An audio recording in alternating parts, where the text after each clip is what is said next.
We all know the breakup rule. Go no contact. That silence from your ex stings, and we accept it as the cost of moving on. But I'm here to tell you the truth. Their silence is not the source of your deepest pain. Their absence is a neutral event.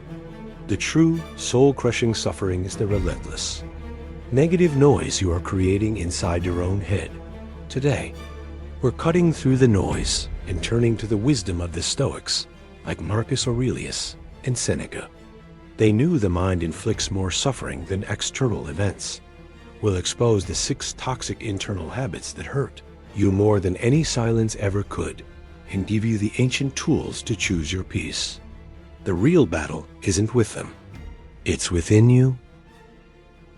Number 1, the silent killer. We can't stop thinking about the silence outside. We keep an eye on the phone, look at how much time has passed since the last message, and worry about how their lack of reaction affects us. But this preoccupation is misplaced. The silence is an event that happens outside of you. It is a piece of information. It doesn't have any emotional meaning on its own. The deafening, roaring voice in your head that you're making to fill that empty space is what makes you feel so heavy and painful. You are not in pain because they are quiet. You are in pain because your mind has converted their quietness into a sign that you are not worth anything. Let's look at this self-destructive story and see how it works.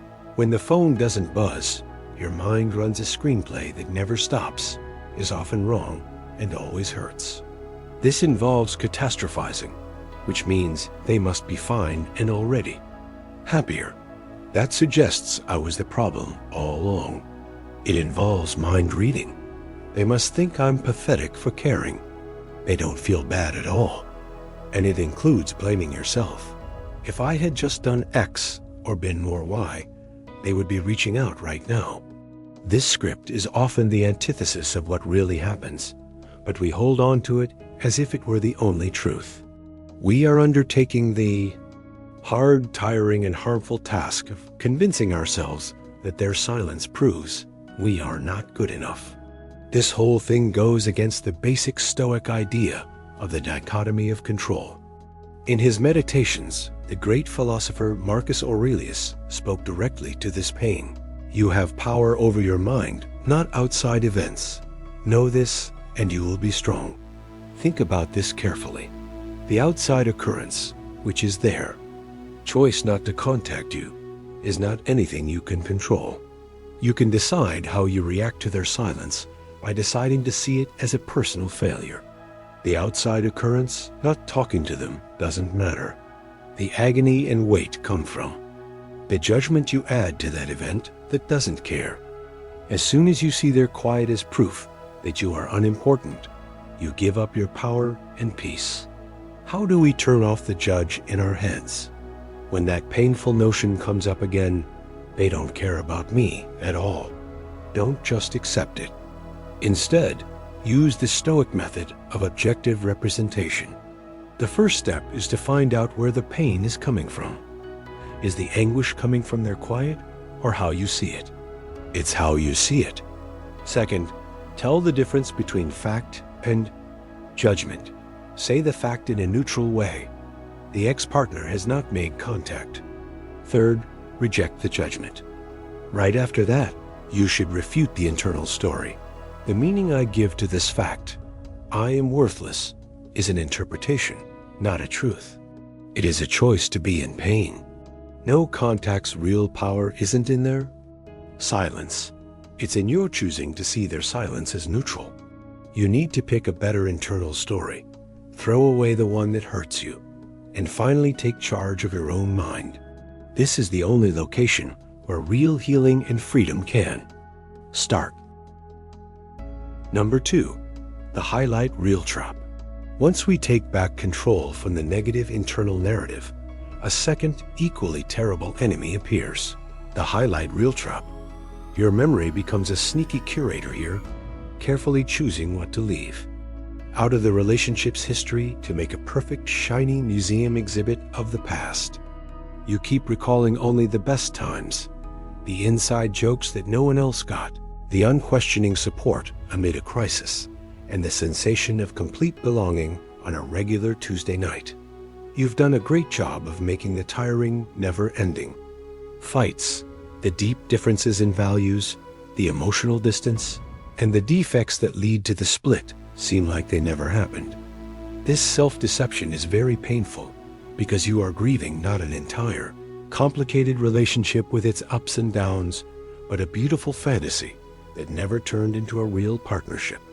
You feel sad about a ghost romance. This selective memory makes the person you lost seem like a soulmate who got away, a wonderful match that fate cruelly took away from you. This framing makes the breakup feel not only sad, but also completely disastrous, making you think that you will never find anything like it again. The Stoics, who are experts at living truly, wanted strict realism. They told people not to let their perceptions control them.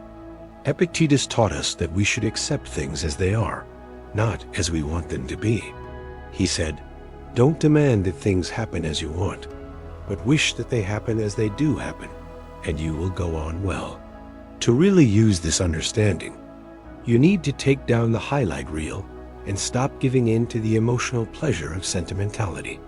When a wonderful, romanticized recollection comes to mind, you should use the Stoic method of adding the cold, hard truth, the whole story. You need to remember the objective truth that made the relationship impossible for every good recollection. Challenge the memory. They made me feel so loved that night. With the reality check, double quotes, ... But that same cycle of intense love was followed by 2 weeks of emotional stonewalling and refusal to communicate during our massive argument about our different life goals. In the same way, face the memory. We had so much fun on that trip. We were perfect together with the reality check, but they weren't really committed to the same level of investment or timeline that I needed for a long-term future, which is why we failed. You are not doing this to be mean or ruin the fun. You are doing it to be honest. You understand that the relationship was a flawed whole, made up of both excellent and bad parts, and that it terminated for real, valid, and inescapable reasons. Mourning a fantasy hurts a lot more than their silence, since it makes you keep following a ghost. You acknowledge the truth of the past by facing the whole, imperfect truth. This frees up the energy you need to develop a genuine, possible future. Number 3, obsession with their why. After we get over the harmful internal criticism and the risky highlight reel, we have to deal with the third big internal sabotage, the constant, painful need to know their why. We are wired to look for patterns and figure out what causes what.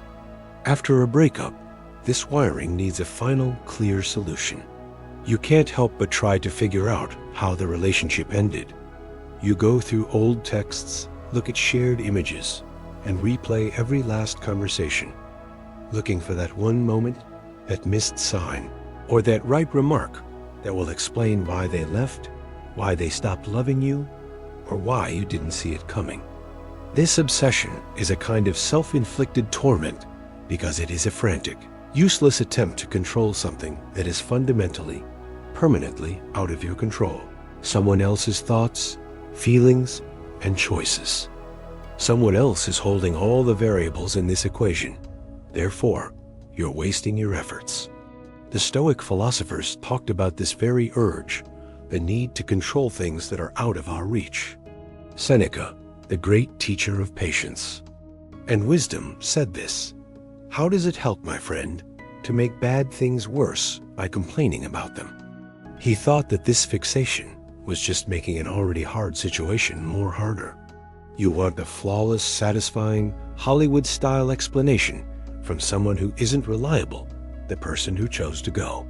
Even if they did give you an answer, it would probably be confusing, incomplete, based on their own changing feelings, and ultimately not good enough for the complicated emotional requirements of your pain. The truth is that sometimes the why is just that two people weren't meant to be together anymore, no matter how hard they tried. Sometimes the why is the result of a lot of little things that can't be fixed. You can't accept the single reality. That matters. The relationship is finished. You spend hours looking for their real reason. This obsession holds you firmly in their story, making you want a last chapter from someone who isn't creating the book with you anymore. You don't need their permission, explanation, or approval for your serenity, healing, or future. Stoicism says that the only real cure is to fully accept the present moment. Realize that the answer can be messy or perhaps impossible to find. Stop wasting your precious mental energy on a mystery outside of yourself. Instead, focus on the only thing you can control, crafting your own future. Number 4, the one more look impulse. Having taken care of the internal story and given up on finding the why, we are now faced with the urge that often physically violates the limits of healing. The one more look desire. This is the digital. Ghost hunting, the casual scroll that is anything but casual, which is a powerful way to hurt yourself. People often break the no contact rule, not by texting or calling, but by tapping on a profile, searching in the Instagram bar, or going through a friend's feed. You are actively looking for proof that the no contact condition is false, hoping to uncover a sign of pain, remorse, or missing you.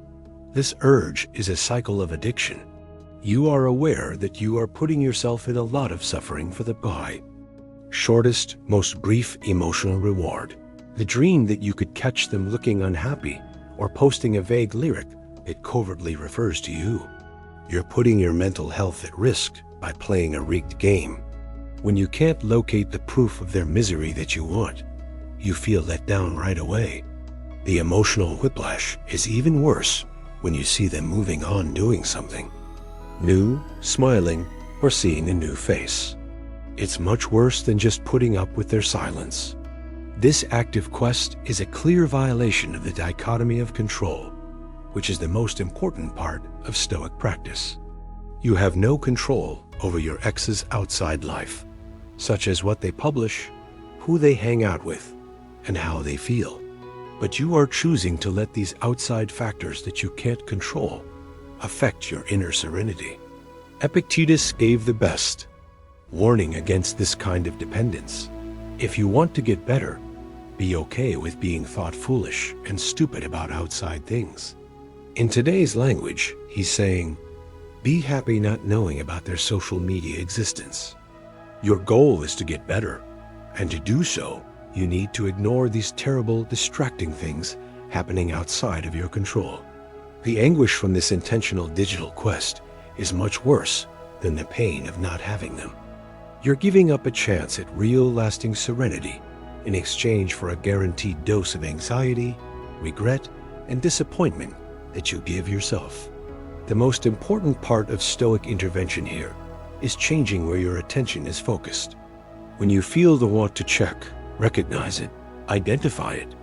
This is the impulse to self-sabotage, and then immediately choose a positive, manageable action instead, such doing 10 push-ups, reading a page of a book, or committing to 5 minutes of focused work.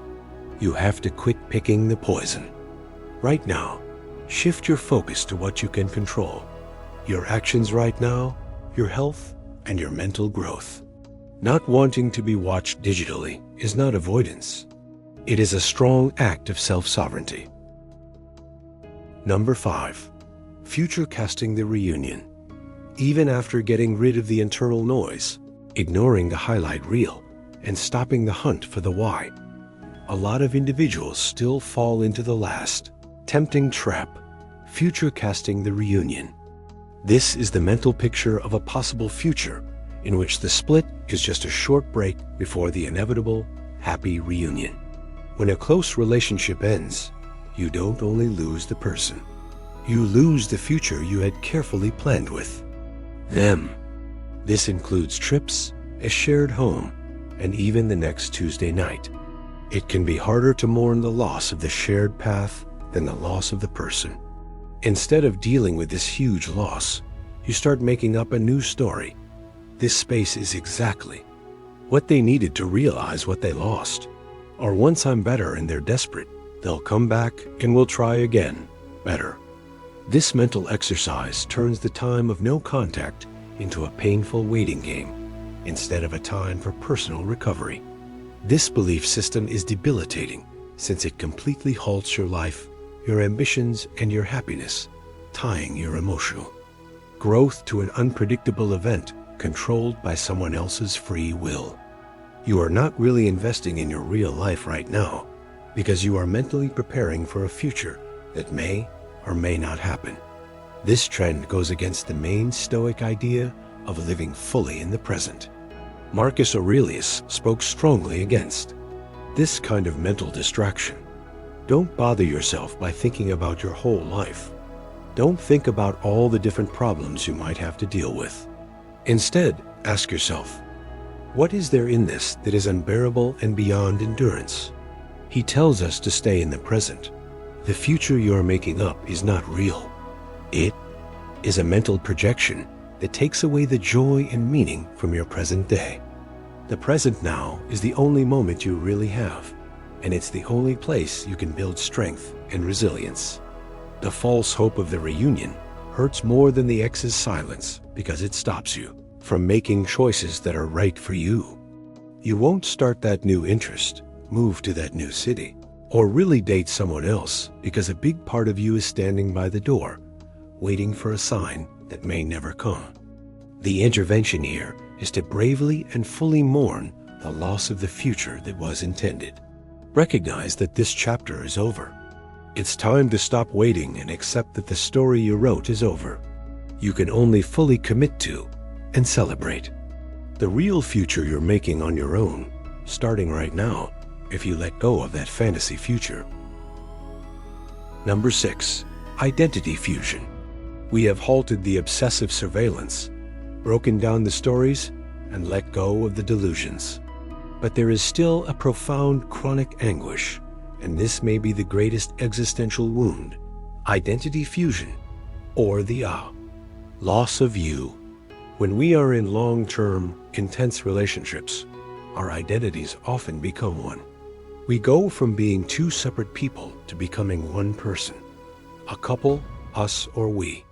The structure and purpose of the relationship changed how you saw yourself, how you made decisions, and how you spent your time with other people.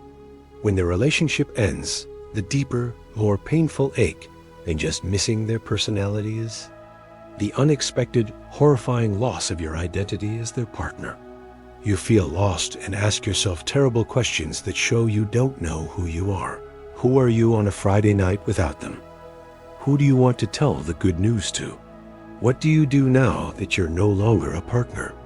The Stoics advised against this kind of internal collapse, basing your sense of self-worth and identity on things outside of your control that can be taken away. Your title as partner or lover was something that happened outside of you. Epictetus was very honest when he said this about dependence. If you want to get better, be happy to be thought foolish and stupid about things outside of yourself. He says we should stop looking for validation or definition from other people, like our relationship status, because true self-worth is a strong, secure place within of ourselves. You don't just miss the individual, you also miss the part you played and the meaning it gave you. This pain is worse than being quiet because it goes to the heart of who you think you are and forces you to start over from scratch. The only way to get over this deeper pain is to start the hard work of untangling yourself and figuring out who you are outside of the relationship. Now is the time to figure out what your values are, your unbreakable internal traits like honesty, resilience, and discipline, and put money into them. Your duty now is to reconnect with your own beliefs, goals, and unique identity. The person you were before the relationship, and the person you need to be after it. Your ex's quiet is giving you the space you need. It's up to you to use that silence to construct your own independent, sovereign self. Number 7, the Stoic Key to Freedom. We are now at the most important part the part that changes how we think about the whole breakup.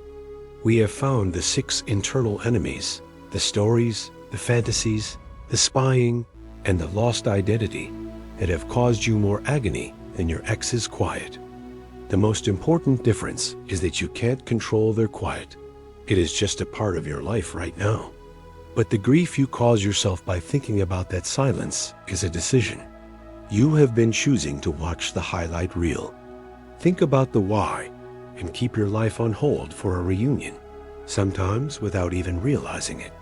The Stoics said that wisdom is knowing what we can and can't control.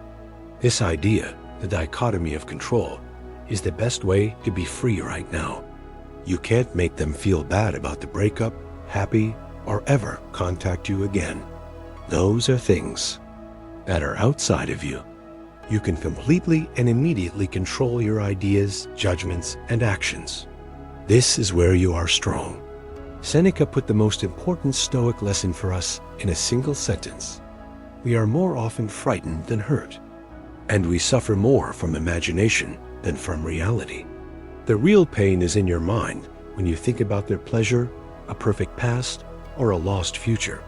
Your mind is making up horrific stories that hurt more than anything your ex could do to you in real life.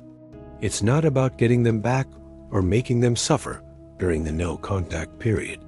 It's about getting your power back and using that obsessive, misdirected energy on yourself and your own progress, which the Stoics call virtue. It's time to replace the noise in your head with something useful, like a new skill, a tough gym program, or a career goal you put off while you were in the relationship. When the painful thought comes up, opt to do something good instead. This is the purest type of psychological redirection. Their stillness is just for a short time, and it is a neutral state. But the damage you do to yourself by letting the past and things you can't control take over your mind can stop your life for good. You deserve more than to be a sad spectator of a relationship that is over. Take the time, pick your focus, and control your mind. That is the bravest thing anyone can do. Your ex's quiet is a gift of space. You get to choose what to do with that area. Stop using it to make your mind a torture chamber. Stop hurting yourself more than they ever could. Accept what's going on right now. Focus your energy on your own strengths and aspirations, and get back the calm that has always been in your thoughts. That is the only way to really move on, because the only relationship that matters right now is the one you have with yourself.